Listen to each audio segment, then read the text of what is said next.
பெண்களுக்கு தேவையானவற்றை நம்முடைய தாயினிடத்தில் பெற முடியும். ஒரு பெண்ணுக்கு தாயினிடத்தில் பெற வேண்டிய புகழ் எத்தனையோ அத்தனை தன்மைகளையும் தாய்க்கும் தாயாயிருந்து அருள்பாலிப்பவள்தான் இந்த பெரிய மாரியம்மன் என்று கூறிக்கொண்டு இவ்வாலயத்தை வந்து பக்தர்களாகிய தாங்கள் ஒரு முறையாவது வழிபாடு செய்ய வேண்டும் என்பதுதான் என்னுடைய எண்ணம்.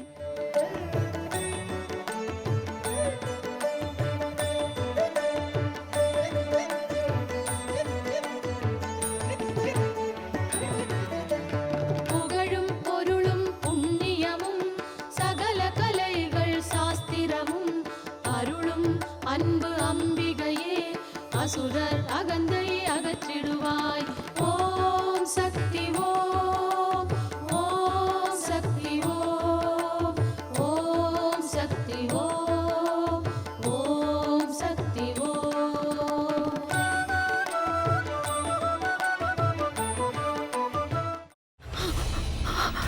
இதுக்கு மேல என்ன சொல்ல போற?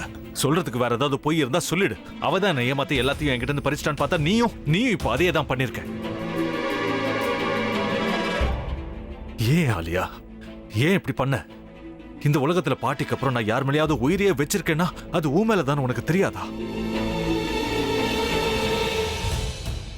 ஏன் இப்படி பண்ண ஆலியா? உனக்கு காசு பணம் அவ்வளவு முக்கியமா போயிடுச்சு. அதுக்காக நம்ம உறவை கூட மறந்துடுவியா?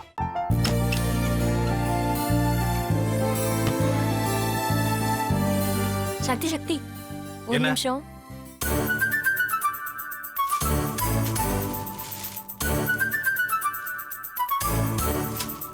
இந்தாங்க. என்ன இது? உங்களுக்கு பிடிச்ச பிராண்ட் செப்பல். இது என்ன நான் தலையில வச்சுட்டு தூங்கணுமா? சரி, அதை விடுங்க. இங்க பாத்தீங்களா, டைம் பீஸ். இதோட அலாரம்க்கு தான் நீங்க டெய்லி எந்திரிக்கணும். அதெல்லாம் என் மொபைல்ல இருக்கு. முத்து, முத்து, என்னடி இவன் முத்துன்னு ஒருத்திய உருவாக்கி விட்டா? செல்வியை மறப்பான்னு பார்த்தா எப்ப பார்த்தாலும் முத்து முத்துன்னு கூப்பிட்டு இருக்கான். முத்துவ கூப்பிட மட்டுமா செய்யறான், முத்துவ வச்சு என்னென்னமோ செய்யறான். நாம தான் இளிச்சவாய் மாதிரி வேடிக்கை பார்த்துட்டு இருக்கோம். என்ன முறைச்சு என்ன பிரயோஜனமாயா? உனக்கு வேற குரல் போயிடுச்சு. அடுத்து அவ செல்விய கூப்பிட்டானா என்ன பண்ண போற? உன்னுடைய விருப்பப்படியே நீ ராமநாத வீட்டு மருமகளா வாழ போற. கண்டிப்பா என்னுடைய ஸ்தானத்திலிருந்து அவன் உன்னை நல்லா பார்த்துக்குவான். அம்மா, டேய், அவரை பத்தி தான் உனக்கு தெரியும்ல. அவர் எந்த முடிவு எடுத்தாலும் அதான் ஃபைனல். நம்ம அப்பா வேணுமா வேணாமாங்கிறத நீயே முடிவு பண்ணிக்கோ. வாடா.